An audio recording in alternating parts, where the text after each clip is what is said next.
and welcome back to the channel. Chris Lucier here with the Elm Wealth Management Group of Raymond James, and today we are going to answer the question, what is the market? But before we do me a huge favor and click the subscribe button right now, become a member of our community, and join the campaign to broaden financial literacy, not just across our client base, but across the world. Thanks for joining and subscribing. What are the markets? Well, when people ask that question, they're usually referring to one or more of three major indices or lists of large publicly traded companies here in the United States. Let's break them down. First one, Dow Jones Industrial Average. That is basically a list of 30 of the most industrialized companies that are publicly traded here in the United States. Many of the heavy hitters, the household names you know, love, and use every single day.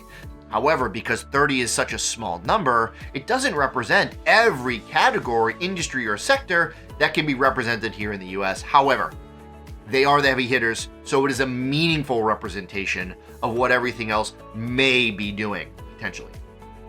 Worthwhile to track.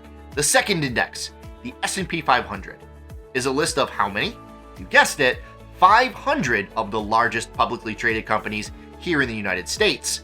So because 500 is a much larger number than 30, it does tend to represent a broader classification of the industries and sectors here within the United States that can be represented, at least from the largest companies that are listed in each of those industries, everything from energy to technology to consumer staples, consumer discretionary, so on and so forth. So a much broader representation in the S&P 500, however, mostly large companies. The third is the NASDAQ Composite Index. This is an interesting one because there's almost 4,000 companies in the NASDAQ Composite Index. However, because they're listed on the NASDAQ exchange, most of them are representative of the tech world. So many of these companies, if not most, are technology or growth-oriented companies. So the NASDAQ is kind of in and of its own representative of the technology world, which is a greater and greater part of most of the publicly traded world these days and growing. So another important index to follow. So those are the three major indices that people refer to when they're talking about the markets. However, think those are only United States-based companies and mostly large at that. What about mid-cap companies or medium-sized? What about small-cap companies? Not just here in the US, what about the rest of the developed world like Canada, the UK, Germany, France, Australia, Japan, South Korea? And what about the emerging markets of the world, right? China, India, Brazil, places like that are rapidly growing, and they have plenty of really good publicly traded companies from large, medium, and small. But those are all stocks. There's more. What about bonds, fixed income?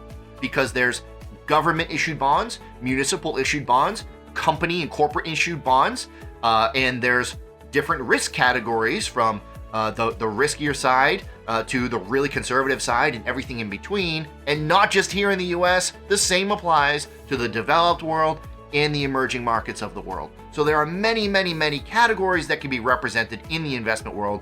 We call them asset classes. So when you're creating a diversified portfolio, right, that really commonly used phrase, diversified portfolio, when you're filling your eggs across the many different baskets, those are the baskets. Those are the asset classes or the categories to be represented. The major indices represent some of them, but certainly not all of them. How do you track it all? Well, we use a tool called a Callan chart, amongst many other tools, of course, but this is a great one to use. This one's issued by MFS. And it shows you various asset classes or categories each year, how they perform relative to each other over the course of time. And you can see that there's a lot of cyclical nature. So what might do poorly one year might do great the next year, so on and so forth. So if we have exposure to all of them, we can kind of level it off a little bit and create more consistency, less volatile swings, and a more diversified portfolio. So there you have it. Those are the three major indices that people refer to as the markets: the Dow Jones Industrial Average, the S&P 500, and the NASDAQ Composite Index, along with an explanation of everything else that there might be out there in the world, and many, many more. If you have questions, please give me a call. Happy to answer them. Hope this helped. We'll see you next time.